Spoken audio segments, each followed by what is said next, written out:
See, I have my report already. 16. Will the Senate please come to order? We will observe a moment of silence in lieu of the devotional.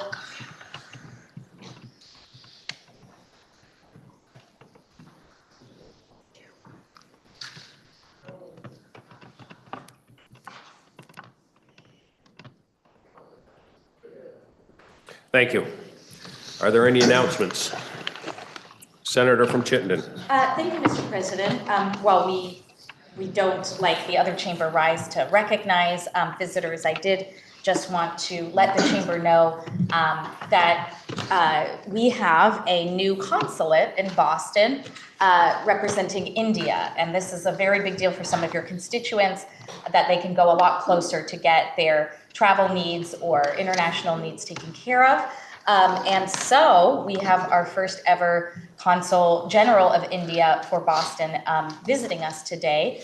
It is Raghuram Sastry and his wife Saujani.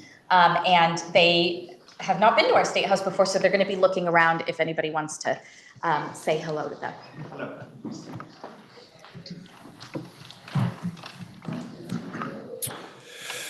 We have, let's see, get my stuff in order. H567 being on the calendar for notice and affecting the revenues of the state under Rule 31 will be referred to the Committee on Finance. We have H577 being on the calendar for notice and affecting the revenues of the state under Rule 31 is referred to the Committee on Finance. Orders of the day. We have on the calendar for action H519, introduced on May 20th of 2025. It was referred to the Committee on Government Operations, which reports it has considered the bill and recommends that it ought to pass in concurrence. Affecting the revenues of the state, the bill was referred to the Committee on Finance, which recommends that the bill ought to pass in concurrence. Affecting the appropriations of the state, the bill was referred to the Committee on Appropriations, which recommends the bill ought to pass in concurrence. Listen to the second reading of the bill. H519, an act relating to Vermont State Employees Retirement System Group G membership. Recognize the senator from Rutland, Senator Collmore, for the report of the Committee on Government Operations. Thank you, Mr. President. If I might, just to tee this up a bit, there are 3 municipalities in the state that participate in VESR's Group F. Those towns are Randolph, Bethel, and Danville. The town of Randolph is the only one of the 3 that employs active law enforcement members. Municipalities that participate in VESR's pay for the employer share of pension costs for their employees. These costs are not paid for by state government. This bill would provide the opportunity for existing municipal law enforcement officers in the 3 impacted towns to make a one-time irrevocable election to switch from Group F to Group G on or before December 1st of this year. Municipal law enforcement officers hired on or after January 1st, 2027 would be enrolled in Group G by default. Since members of Group G pay for the added cost of the Group G benefit, and this bill addresses a very small subset of VESR's members, in fact, 3 law enforcement officers, the bill is expected to have a de minimis impact to the VESR's pension system. So, to the bill.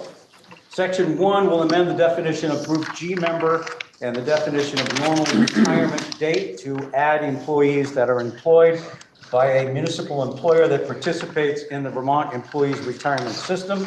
They have to have attained level 2 or 3 law enforcement officer certification from the Vermont Criminal Justice Council and are required to perform law enforcement duties as the primary function of their employment. The definition of normal retirement includes similar retirement calculations as those who are already in Group G.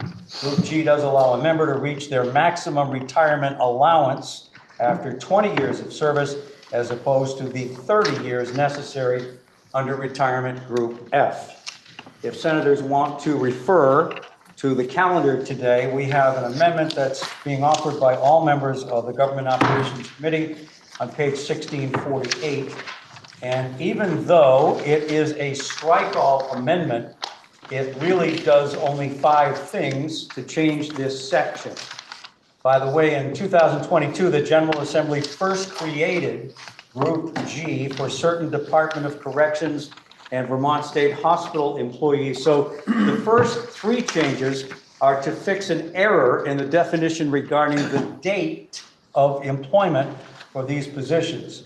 So first, in the calendar on page 1469, you'll see in subdivision A, 11F, Romanet I, that the year 2022 is being struck and the year 2023 is being inserted. The reason for that is to fix the error that resulted in a 1-year gap of employment that was not being accounted for in the definition of these positions. The second provision on page 1470 is in subdivision A, 13E, Romanet 1 and 2.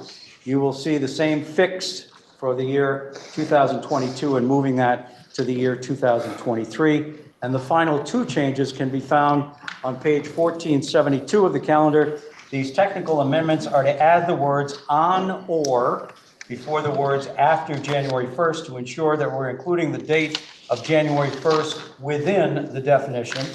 It's unlikely that an employee would have started employment on January 1st, as that date is a state holiday, but it's also best practice to ensure that we do not have a gap in our statutory dates.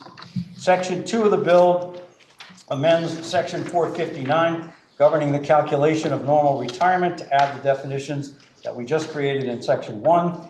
And Section 3 amends 489. It defaults municipal employees participating in the state retirement system to Group F. The amendment adds in the exclusion for these law enforcement positions to allow them to be in Group G. The committee heard from former chair of the Randolph Select Board, the chief of the Randolph Police Department, the director of the state office, treasurer's office, and he's the director of Vermont Retirement System. We heard from Joint Fiscal Office and also Legislative Council. The committee vote was 5-0-0, and we would ask the body to concur. Thank you, Mr. President. I recognize the senator from Addison, Senator Hardy, for the report of the Committee on Finance. Thank you, Mr. President. The Committee on Finance received this bill, and as it only affects very few people, I think maybe 3 people, the impact on the revenues of the state would be extremely de minimis. And the committee voted 7-0-0 to support the government operations report, and we ask for your support. Thank you. Recognize the senator from Lamoille, Senator Westman, for the report of the Committee on Appropriations. The Appropriations Committee reviewed this and very much in the same manner as the Committee on Finance. We found this de minimis. We took testimony from the Joint Fiscal Office and we voted 7-0-0. I think there were Randolph, Bethel, and Danville were the communities we heard this might affect.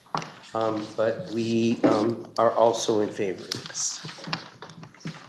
The question is, shall the bill be read a 3rd time? Senator from Washington. Thank you, Mr. President. I'd just like to point out that this bill impacts 3 people, and it went through 4 Senate committees. I think that's a record. Senator from Rutland, I understand you have an amendment that is going to be handed out, or is it now in the calendar? It is in the calendar. Yes, Mr. President, I spoke to that as I made my report. You spoke to that at the wrong time, is why I was recognizing you now.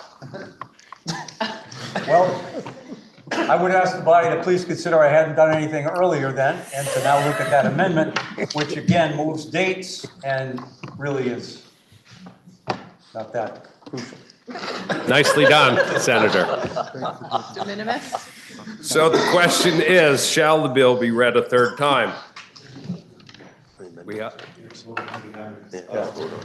The question is, shall the bill be amended as offered by the senator from Rutland? Are you ready for the question?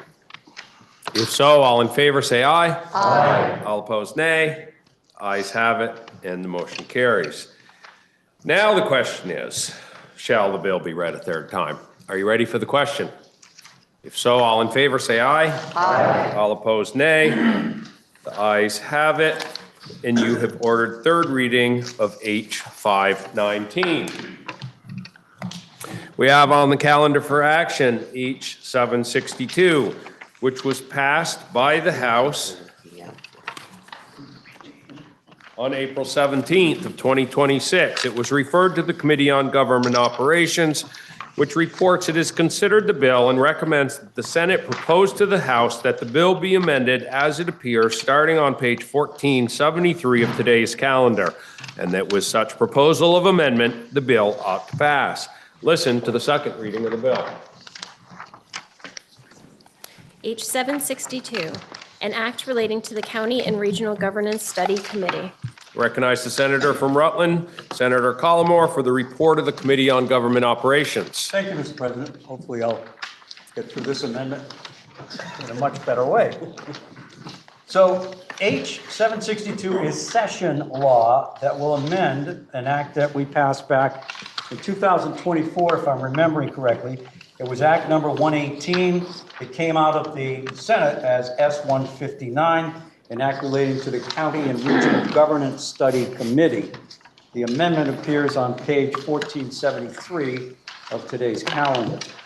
This is a legislator-composed County and Regional Governance Study Committee to address local government capacity, and as amended by the Senate Government Operations Committee, draft 2.1, which is what you're looking at. First, by adding a new subdivision A1, stating that the legislative intent of the County and Regional Governance Study Committee bill that existing direct coordination and communication between the state and Vermont municipalities should be retained or strengthened. County or regional government should enhance the work of local and state governments and not become a procedural barrier between the two. The second instance of amendment would amend subdivision B so that there will only be one committee chair rather than the two chairs as laid out in the original act. The chair will now be selected from among the other committee members rather than being the ex officio chairs of the two government operations committees. The third instance of amendment amends subdivision C to adjust the powers and duties of the committee and again emphasize coordination, increased transparency, potential efficiencies, and service improvements of non-governmental agencies providing regional public services, and to analyze the role of the Department of Public Safety and Vermont Emergency Management in responding to all hazard events. The fourth instance of amendment, change of deadline, it amends subdivision E to extend the committee's report deadline from 11/1/2025 to 11/1/2027. And the fifth instance of amendment would amend the subdivision F provision to extend the committee's sunset date from 7/1/26 to 11/2/27, as well as to remove a reference to the co-chairs. And the effective dates on passage, the committee heard from the sponsor of the other body, the chair of House Government Operations Committee, Legislative Council, the Chief Recovery Officer from the state of Vermont, the Executive Director of the Two Rivers Ottaquechee Regional Commission, and the Senior Senator from the Addison District, who had a lot to do with the origin of this. And the committee vote was 5-0-0. We ask the Senate to approve. Thank you, Mr. President. Recognize the senator from Franklin, Senator Norris, for the report of the Committee on Appropriations. Thank you, Mr. President. You're very diligent and hardworking Senate Appropriations Committee to the testimony on H 762. And we heard from JFO along with Ledge Council, and we decided that this bill has a very de minimis effect on the state budget. And on a vote of 7-0-0, we voted that in committee and asked for the Senate's support. Thank you.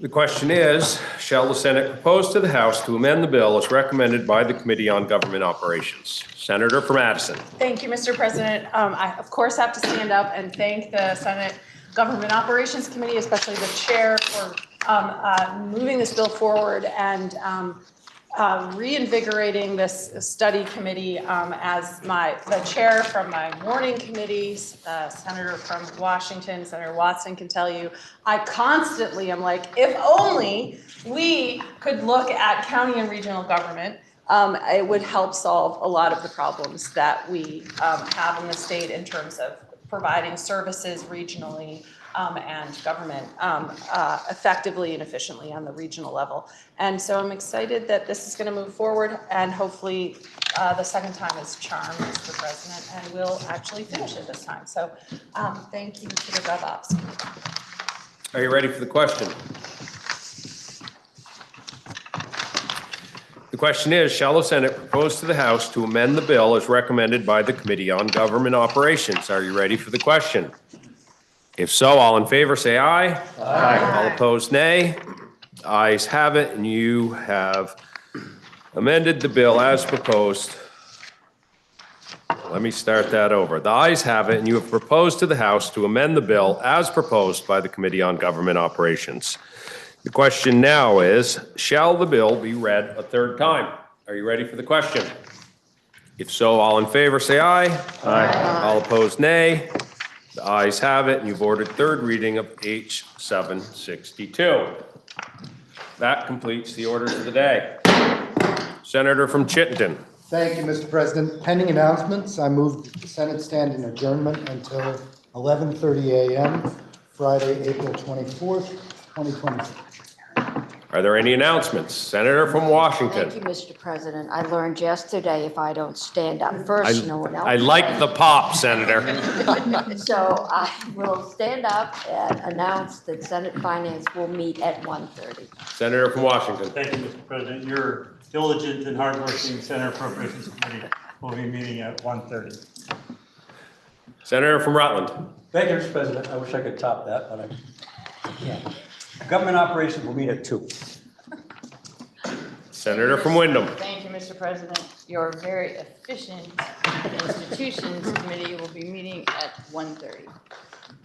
Senator from Windsor. I have 2 announcements, Mr. President. The first will, the very exciting and amusing cabaret will occur at 7:30 tonight. I still have tickets, and we have 16 other senators who could buy tickets at $25 each, Venmo or cash or check. And my second announcement is that I would like us all to welcome our colleague, our former colleague, the senator from Caledonia. Thank you. Welcome, Senator. Are there any further announcements? I have one announcement from the podium.